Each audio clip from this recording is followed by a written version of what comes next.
हरे कृष्णा। आज हम बात करेंगे सफला एकादशी के बारे में। एक बार की बात है, महाराज युधिष्ठिर भगवान श्री कृष्ण से प्रश्न पूछते हैं, भगवान, पौष मास के कृष्ण पक्ष में जो एकादशी होती है उसका क्या नाम है, उसकी क्या विधि है और उसमें किन देवता की पूजा की जाती है, कृपया ये मुझे बताइए। इस पर भगवान श्री कृष्ण कहते हैं, राजन, बड़ी बड़ी दक्षिणा वाले यज्ञों से भी मुझे उतना संतोष नहीं मिलता जितना कि एकादशी व्रत के अनुष्ठान से मिलता है। पौष मास के कृष्ण पक्ष में सफला नाम की एकादशी होती है। उस दिन विधि पूर्वक भगवान नारायण की पूजा करनी चाहिए। जैसे नागों में शेषनाग, पक्षियों में गरुण तथा देवताओं में श्री विष्णु श्रेष्ठ हैं, उसी प्रकार संपूर्ण व्रतों में एकादशी तिथि श्रेष्ठ है। राजन, सफला एकादशी को नाम मंत्र के उच्चारण के साथ मौसमी फल जैसे नींबू, अनार, आंवला और धूप दीप आदि से श्रीहरि का पूजन करना चाहिए। सफला एकादशी को विशेष रूप से दीपदान करने का विधान है और रात्रि को जागरण करना चाहिए। जागरण करने वाले को जिस फल की प्राप्ति होती है वह हजारों वर्ष तपस्या करने से भी नहीं मिलता। युधिष्ठिर, अब मैं तुम्हें सफला एकादशी की कथा सुनाता हूँ, इसे ध्यान से सुनो। चंपावती नाम से विख्यात एक पुरी है जो कभी राजा माहिष्मत की राजधानी थी। राजर्षि माहिष्मत के 5 पुत्र थे। उनमें से जो ज्येष्ठ पुत्र था वह सदा ही पाप कर्मों में लिप्त रहता था, पर स्त्रीगामी और वैश्यासक्त था। उसने पिता के धन को पाप कर्मों में ही खर्च किया था। वह दुराचारी था और हमेशा ही वैष्णवों और देवताओं की निंदा किया करता था। अपने पुत्र को ऐसा पापाचारी देखकर राजा महिष्मत ने राजकुमारों में उसका नाम लुम्बक रखा था। फिर पिता और भाइयों ने मिलकर उसे राज्य से बाहर निकाल दिया। लुम्बक गहन वन में चला गया। वहीं रहकर उसने प्रायः समूचे नगर का धन लूट लिया।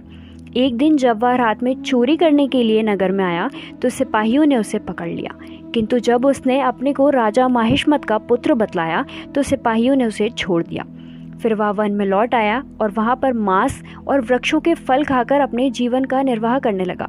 उस दुष्ट का विश्राम स्थान एक पीपल वृक्ष था जो बहुत वर्षों पुराना था। उस वन में वह वृक्ष एक महान देवता माना जाता था। पाप बुद्धि लुम्बक वही निवास करता था। एक दिन किसी संचित पुण्य के प्रभाव से उसके द्वारा एकादशी व्रत का पालन हो गया। पौष मास में कृष्ण पक्ष की दशमी के दिन पापिष्ट लुम्बक ने वृक्षों के फल खाए और वस्त्रहीन होने के कारण रात भर जाड़े का कष्ट भोगा। उस समय ना तो उसे नींद आई और ना ही उसे आराम मिला। वह निष्प्राण सा हो रहा था। सूर्योदय होने पर भी उसको होश नहीं आया। सफला एकादशी के दिन भी लुम्बक बेहोश पड़ा रहा। दोपहर होने पर उसे चेतना प्राप्त हुई। फिर इधर उधर दृष्टि डालकर वह आसन से उठा और लंगड़े की भांति लड़खड़ाता हुआ वन के भीतर गया। वह भूख से दुर्बल और पीड़ित हो रहा था। राजन, लुम्बक बहुत से फल लेकर जब विश्राम स्थल पर लौटा तब तक सूर्यदेव अस्त हो गए थे। तब उसने उस पीपल वृक्ष की जड़ में बहुत से फल निवेदन करते हुए कहा कि इन फलों से लक्ष्मीपति भगवान विष्णु संतुष्ट हों। ऐसा कहकर लुम्बक ने प्रार्थना की और रात भर नींद भी नहीं ली। इस प्रकार अनजाने में ही उससे एकादशी व्रत का पालन हो गया। उस समय सहसा आकाशवाणी हुई, राजकुमार, तुम सफला एकादशी के प्रसाद से राज्य और पुत्र को प्राप्त करोगे। इसके बाद उसका रूप दिव्य हो गया। तब से उसकी उत्तम बुद्धि भगवान विष्णु के भजन में लग गई। दिव्य आभूषणों से सुशोभित होकर उसने निष्कंटक राज्य प्राप्त किया और वर्षों तक उसका संचालन करता रहा। उसको मनोज्ञ नामक पुत्र उत्पन्न हुआ।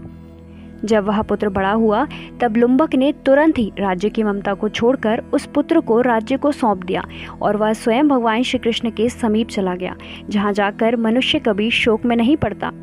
राजन, इस प्रकार जो सफला एकादशी का उत्तम व्रत करता है वह इस लोक में सुख भोग कर मरने के पश्चात वैकुंठ को प्राप्त होता है। संसार में वे मनुष्य धन्य हैं जो सफला एकादशी के व्रत में लगे हैं, उन्हीं का जन्म सफल है। महाराज, इसकी महिमा को पढ़ने, सुनने तथा उसके अनुसार आचरण करने से मनुष्य राज्य सूय यज्ञ का फल पाता है। हमें एकादशी के दिन ज़्यादा से ज़्यादा हरि नाम करना चाहिए, हरि कीर्तन करना चाहिए, हरि कथा का श्रवण करना चाहिए, हरि भक्तों का संग करना चाहिए और इसी प्रकार से हमें पूरा दिन हरि की भक्ति में ही व्यतीत करना चाहिए और रात्रि को जागरण करना चाहिए। ऐसा करके हम कृष्ण की कृपा को शीघ्र अतिशीघ्र ही आकर्षित कर सकते हैं। आप सभी भक्तों को सफला एकादशी की हार्दिक शुभकामनाएं। हरे कृष्णा।